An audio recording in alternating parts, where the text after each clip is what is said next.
I would put music and some audio cues in this intro, but I don't have any. Sorry. Warning, if you have not seen whatever it is that I'm reviewing, this video may contain spoilers of key events. You'll have to consider this before watching the rest of the review. You have been warned.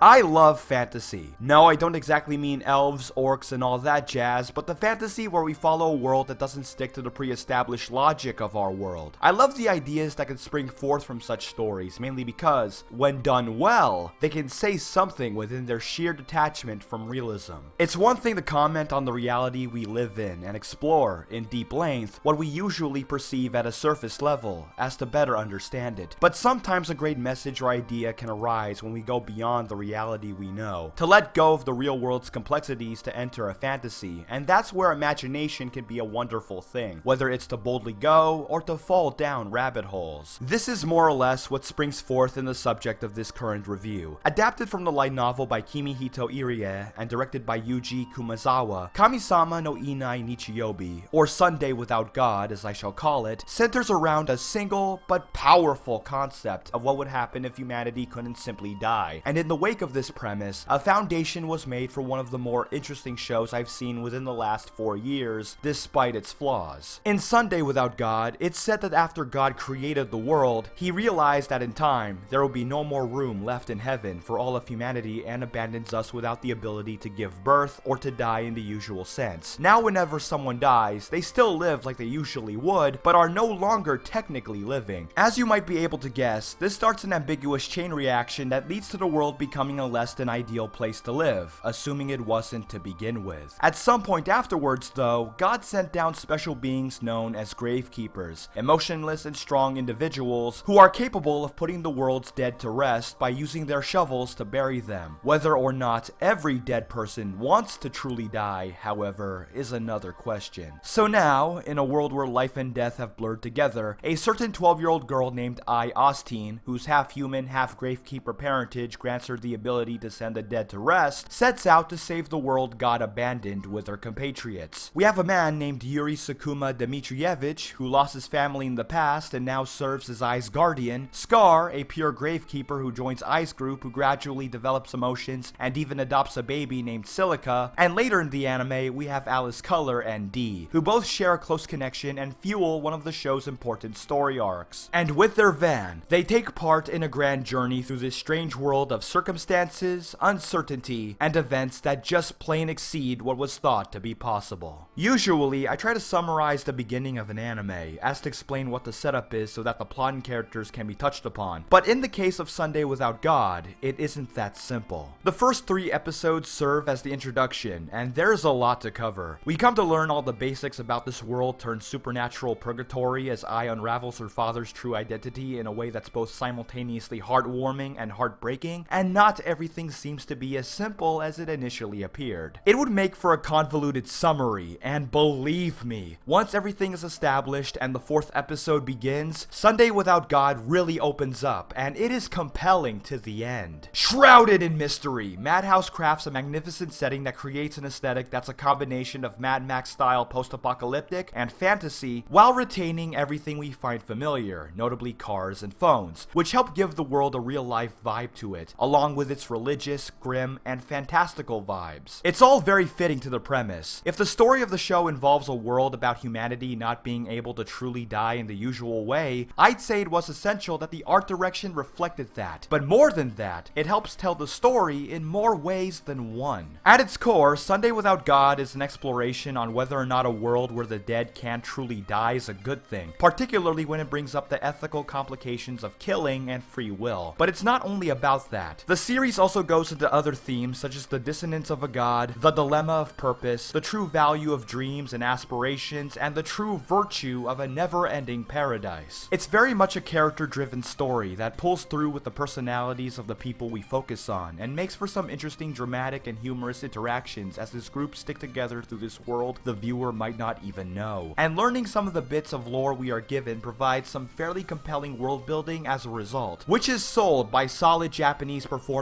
and an awe-inspiring musical score that succeeds at supplanting a wide variety of tonal ranges the plot tries to go for. It's amazing how big in scale the show is, whether it be the sweeping cityscape of the dead city of Ortis, to the desolated and foreboding landscape of Story Circle, the birthplace of the Gravekeepers, which really gives you food for thought as to their true value considering they are mass-produced and are usually duplicates of one another. It's even theorized by Ai's father that the world is actually the outcome of an unconscious wish humanity made that God granted, only to backfire when they realized that they wanted to be able to die, with the Gravekeepers being the answer to that second wish. And as the anime goes on, and you hear the stories of wishes being mysteriously granted from certain characters, it heavily implies that this has truth to it. You can't help but question how detached this god must be towards humanity and whether or not he even knows what he's doing. It's a welcome subversion, and thankfully, the anime plays this theme perfectly straight, with enough ambiguity for interpretations. As a result, some pretty weighty questions are brought up from this premise that wouldn't pop up otherwise, especially in the Ortis story arc, where the dead built an independent nation to escape discrimination and actively kill gravekeepers who dare to approach their city's borders. Is it so bad to die if it can mean living in peace, despite the drawbacks of being dead? Is it evil to kill people if they willingly choose to die? Can killing everyone in the world truly end a discrimination the dead face? Is it best to use deliberate ignorance to protect the friend from a harsh truth? How about living in a never-ending paradise even if it means you'll never move forward? Can having a wish granted with no effort truly forward you as a person? Is greed justified through desperation in a world that's failing? Is it better to have a god that's powerful but potentially detached from his creations? Or better yet, is it best to be free from a detached god in a crumbling world? I know that's a lot of is-its and ifs and cans, but as the emissary, this is the world Ai has to confront on her journey. She's the sunflower in a field mostly filled with weeds, the optimist in an unsafe purgatory. With her energetic personality and high ambitions to save humanity in a godforsaken world, she is our protagonist. Admittedly, Ai doesn't actually change throughout the show. Sure, she does come across conflicts, and in a way, the conviction of her beliefs get tossed into the occasional ringer, but she's mostly the same upbeat self who tries her best and doesn't want to give up. Normally, I would go on a tirade about a character like this. You know, the stock cheerful and righteous character who never gives up to get their way. Those are pretty damn plentiful in anime, don't you think? And yet, I can't actually do that for Ai. Hell, I would even say that she is probably one of the better implementations of this character archetype, mainly because the world itself actually justifies her existence. It's pretty easy to mistake a character who's there to be an example for others with a character who's perfect. And while Ai can definitely lean on being a Mary Sue on more than one occasion, the show doesn't actually treat her as someone who is always right. In fact, in one example, it's made totally clear that Ula, one of the characters Ai meets, wants to stay where she is because that's where she's most purposeful and happy, which totally defies Ai's own assumptions about her role in the world, and rightly so. She has her own reasons for being there. Actually, every character in Sunday Without God has their own reasons for being where they are. Whether it's Hampani Humbart's plight of finding his past love and the fear of his own immortality, Yuri turning his initial motivation for revenge into a resolve to care for Ai, or having key characters hide truths in order to save another person from pain, not everything's truly straightforward, and Ai has to deal with that at almost every turn. She even undergoes her own pain. Hell, Ai had to bury her entire dead village and eventually her father who died in front of her. Ai is not a person who's unwilling to accept things, but rather is someone who wants and normally does try to help when it's actually possible. Ai is not a perfect person, but in a world this unstable, she is a person it needs more of. However, to say Sunday Without God's narrative is virtually flawless would be dishonest. I like that the series encourages interpretation by not always stating definitive answers, but then there are times where the anime can be a little too ambiguous for its own good. Usually, it does provide enough clues to fill in gaps, but this isn't always the case, as there are points where there wouldn't be enough pieces to figure out something solid. Granted, the parts I'm talking about are more of a nitpick than anything, as this is small compared to the other gripes I have. For one, the Goran Academy story arc went on more than it should have. Sure, I get that there needed to be some way of introducing Alice and Dee into the plot, as well as compounding the wishing aspect of the world a little further, which does give it importance in those respects, but instead of feeling like a natural fit into the show, it comes off more like filler because of how little it does contribute to the overall life and death theme Sunday Without God presents. Really? You needed 2 episodes for the students to escape because you wanted to hammer in a somewhat melodramatic social acceptance conflict? You really are trying hard at tackling a variety of issues, are you? But wait, there's more. The show's undead concept was already a powerful idea, but it's obvious Sunday Without God didn't have total confidence in it, and thus decided to add an additional detail that comes to have a mixed result. You see, the dead people go crazy after a period of time, which made for a sudden case of thematic whiplash in that it means that they really can turn into zombies. Crazy, selfish, and still relatively conscious zombies. Sure, it's never said that they eat people, but hey, if they go crazy, they might as well be called zombies. But more to that, the show also commits the act of applying standard logic to an otherwise fantastical idea, which, when applied haphazardly, can create juxtaposition to the 5th degree. It's established that there is a way to prevent the dead from going crazy, but it's not magic or rituals or anything that might maintain a fantastical atmosphere.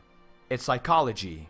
Yes, psychology is the key. Therapy can stop dead people from losing their minds. Granted, it's only mentioned, and it does make sense in context, but if that sounds like something that could break the fantastical element to the undead concept for even a moment, that's only because it did for me. Then there's the other side of the coin, where it seems you could potentially wish for anything in this world. It's one thing for Ai's father to have his immortality stripped away after his wish of reuniting with family and friends was granted, which made for a thematically gripping moment, but then there's the inclusion of getting superpowers through wishes. This aspect is only heavily implied and not confirmed, but if God can mysteriously grant special abilities through wishes, just what can't you wish for? What limitations are there to this? Why can't I just wish to save the world if God might be doing this? I don't know! The ground rules to these wishes aren't explicitly set at any point due to the show's nature of having ambiguity to it, which not only adds more questions and a potential plot hole, but also ties into my main gripe. Both of these points seem more like they are necessary to the plot than to the overarching concept at play. The fact that psychology can prevent dead people from going crazy and that you can wish for special abilities are mainly there because the plot needed them to be there. The former was necessary because there needed to be some kind of explanation for how a city like Ortis could even function, and the latter was so the students of Goran Academy can escape. Thing is, even if you took these out, you would still have a thematically enriched anime because of how powerful the premise is. The story certainly needed them, but the idea Sunday Without God was built upon? Probably not. So while they both have a purpose within the plot, they are almost thematically pointless when you come right down to them. However, despite how I'm making it sound, this doesn't ruin the show by any means. It's just that when an anime like Sunday Without God is as good as it is, even the smallest gripe can feel like a Gundam in a haystack for those who take the time to notice. All in all, it's not guaranteed you'll maintain a constant sense of wonder from beginning to end, but if you are able to get past the bumpiness of some of the rougher edges, Sunday Without God is engaging, assuming you have the patience to let it heat. The first episode may leave you confused, and the introduction story arc as a whole can be a tad convoluted due to its prerogative of establishing core characters, relationships, and the logic of its own world. But if you stick by it, and go beyond the confines of Ai's dead village, you will begin to realize that there is a world out there. It is not a world like ours. It is not a world that we know, but it is a world that we can understand, and we can understand it because somewhere within this post-apocalyptic fantasy land lies something relatable. Death is a fact of life that cannot be escaped from, but that's exactly why we need fantasy. Reality is limited,